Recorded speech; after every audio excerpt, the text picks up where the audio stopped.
ஆனா இது சந்திரனை முதல் தொட்டது யாருண்ணே? சந்திரனை தொட்டது அவங்க மனைவி யாருங்க? அவங்க மனைவி யாரா? சுந்தரி தான். என்னண்ணே சொல்றீங்க? சந்திரனை முதல் தொட்டது யார் அந்த இடத்துக்கு போய்? அவங்க மனைவி தாங்க. அவங்க மனைவி தானா? ஆமா. சந்திரனை முழுசா தொடக்கூடிய உரிமை வந்து அவங்க மனைவி தானே உண்டு. அப்படி அது எப்படின்னு? ஆமா, திருமணம் செஞ்சு அவங்க தானே போய் தொட முடியும். நான் சந்திரங்கிற வானத்தில் உள்ளதை கேட்டேன். ஓ, அப்படி கேட்டீங்களா? நான் சந்திரன் சொல்லவும் பக்கத்துல இருக்கிறது நினைச்சேன். உங்களுக்கு தெரிஞ்சாலா? ஆமா. ஓகே. ஆனால் இப்போ ஆகாயத்தில் பார்த்தீங்கன்னா ஏரோப்ளேன் இதெல்லாம் பறந்துக்கிட்டு இருக்கு. அதெல்லாம் எப்படிண்ணே பறக்குது? கேஸ் மூலியமா பறக்குது. அந்த கேஸ் இல்லைன்னா அந்த வண்டி ஓடாது. ஆமா, அது மட்டும் கேஸ் இருந்தா பறக்குது. நம்மளும் அப்பப்போ கேஸ் வெளியே விடுறோம். நம்ம ஏன் பறக்காம இருக்கோம்? என்னென்ன சொல்றீங்க? அந்த கேஸ் இந்த கேஸ் ஒண்ணா? ஆமா, அதுவும் காத்துலானே பறக்குது. ஆமா, நம்மளும் காத்து விடுறோம்ல. நம்ம ஏன் மறக்காம நிக்கிறோம்? தெரியல. கேப்ப ஆடியன்ஸ்ட கேட்டுருவோம். கேட்டு சொல்லுங்க. இல்ல புரியல. இது மண்வெட்டியை முத கண்டுபிடிச்சது யாருண்ணே? நம்ம மம்பட்டி தான்.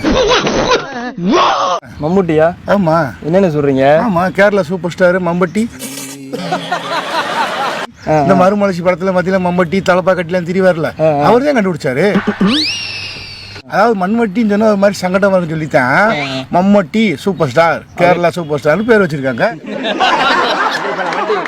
இப்போ மண்வெட்டியை கண்டுபிடிச்சது நம்ம மம்பட்டி சார் தான். ஓகேண்ணே. ஆனால் இது சீமை தண்ணி வந்து எதுல இருந்து கண்டுபிடிக்கிறாங்க? சீமை கருவேல மரத்துல இருந்து கண்டுபிடிக்கிறாங்க. என்னென்ன சொல்றீங்க? எப்படின்னு? ஆமா, தூர்ல இருந்து தண்ணி வருது இல்ல, அதான் ஃபில்டர் பண்ணி சீமை தண்ணியா கொடுக்குறாங்க. அந்த மரம் பட்டு போறதை வச்சுதான் கறி, அடுப்பு கறி எடுத்து யூஸ் பண்ணிக்கிருக்காங்க. என்னங்க எனக்கு ஒண்ணுமே புரியல. அதுதானப்பா எனக்கும் புரியல. அதுக்கு சீமை தண்ணி, சீமை கருவேல மரம். ஆமா. ஆனா இது பல்பை கண்டுபிடிச்சது யாருண்ணே? நம்ம வயர்மேன் ஈபி.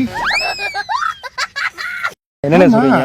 ஆமா, அவர் கனெக்ஷன் கொடுத்தா தானே பல்ப் எரியும். வீட்டுல டிவி ஓடும், ஃபேன் ஓடும். இருந்தாலும் அந்த பல்பை கண்டுபிடிச்சவங்கன்னு ஒரு ஆள் இருப்பாங்கல்ல, அவர் யாரா வேணாலும் இருந்து போறாருங்க. அது நம்மளுக்கு தேவையில்லை. நம்மளுக்கு தெரிஞ்ச கண்டுபிடிச்சவரு நம்ம வயர்மேன் தான்.